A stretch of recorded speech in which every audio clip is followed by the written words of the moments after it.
Hi, I'm Laurie Dobson, and today is February 22nd, so it's 2/22/22, or 2/22/2022. And so today's video is about gross indecencies and indignities, truly gross indignities that I've seen and experienced and have to admit that I have been guilty of. And I think it's a process that we must become aware of in our lives and root it out when we have it. I think we're humans and we make mistakes, and sometimes they're dreadful. But we've got to be aware of what we cause in others, what we have caused in others, and the only way we can find out is by talking and addressing our grievances, working them out. The fact that that was refused by the Canadian government and in such an insulting way showed their unfitness to rule. But unfortunately, they showed a human characteristic that we all have. It's sinful, or it's evil, or whatever you want to put on it. But it's the desire to control others, to bend them to our wills, to have them do what we want, and to not consider their needs and their values. It's a way of trying to subvert them and to make slaves of others. It's happened in all kinds of places. It has happened. Presidents have done it and thought nothing of it in past days. So owning slaves, for example. And it's proper to address that. It's proper to bring those grievances forward. And there was an attempt to do that, I believe, by the black people who felt with George Floyd. But when others can take that natural and human impulse and use it to control other people and to use it as a means of gaining power and wielding power, it's got to be stopped. And it doesn't just happen on one side of the aisle. It doesn't just happen on one side of the equation.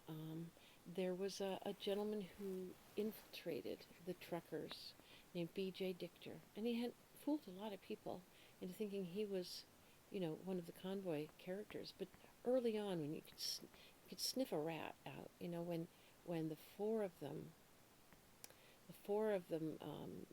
some of the leaders said that they should only work with them and not with some of the others. There was an attempt to seize power, and then the money, the give, send, go money, is in some bank, and it may never be released. So, money has been involved. This gentleman was not who he claimed to be. He did not deny that he was not that he was a trucker. He wasn't. He has been an operative, and people believe he is in the intelligence service, that he was basically a plant. I think when that happens, we've got to come clean and address it with these people. We can't allow and tolerate falsehoods, especially when they hurt people's souls. But at any time. And I think so much harm has been done in the name of following the government's, just in general, people try to follow when they won't direct themselves to protest and stand up against injustice.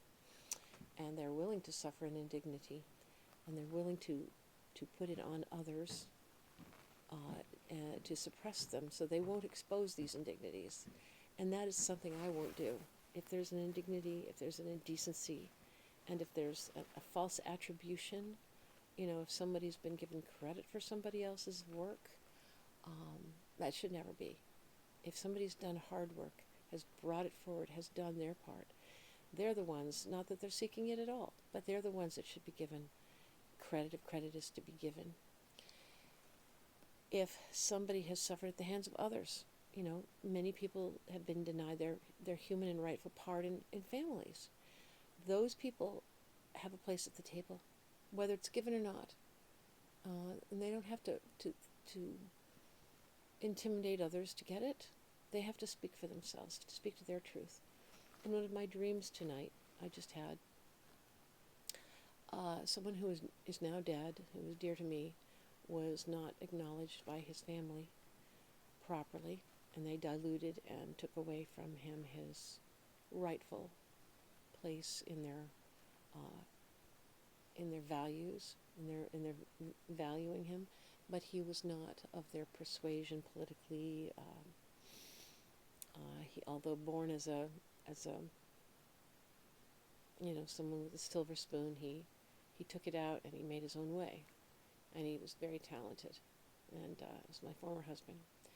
And I don't know if this actually happened, but he was denied value, and he's not here to defend himself. And there are a lot of people who died. In his case, it was the credit for doing an accomplishment, an achievement, an artistic achievement, an important one. And in our world, there are many people who are, it happens every day. We know that the world is such a place. But we also know we have to fight for our right to be in it, to fight for our right to be free, and if others take it away, we have to do our best to get it back. I've done it. I've walked out of situations. It's cost me. I've been deprived of certain things, and that's cost me. I've had to learn how to speak when I was silenced out of fear of reprisal, fear of my life, and I've spoken up, and I've learned. I've been lucky, maybe, but I had to do it for my soul. People's souls are something worth preserving, and right now I see them being thrown about like they're litter on a beach. The silencing of the media about the Canadian truckers, who were, in fact, manipulated by ill-meaning players, does not take away from what happened when they went for freedom, because the people saw it for what it truly was in the hearts of the people. In the hearts of the people, they're right. And they always will be the rightful place to listen when people come together for fairness and justice, for honor, for decency, for love, and for the human values that we have established us as somebody worthy to stand up and claim their individual freedoms. We know we can, because we've been given this heritage, this thing that's been fought for, and we've learned the value of it in our schools and in our homes, in our lives, in our libraries, in our places of learning. We've been taught what's important, and we're reminded by the valor of others. But we must not just see it and absorb it, in the background, in the dark, in the shadows, and couches, and somewhere, behind a computer.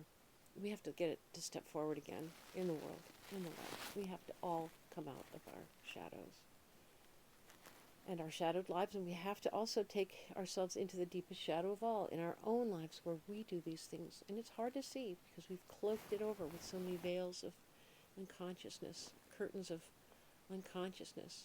But our collective unconscious, together as people, is demanding that we start righting these wrongs. So wherever you are, in yourself, find those places where you're doing it to others. Fix it. Come clean.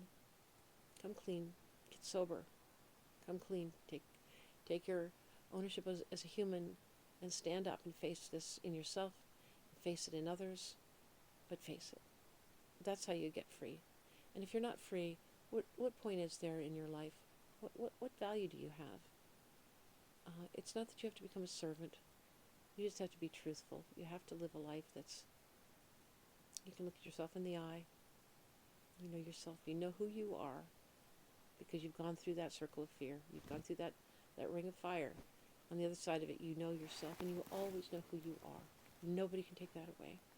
And I urge you to do it, because there's nothing like that feeling. There's nothing in the world like that feeling. All right, have a good day.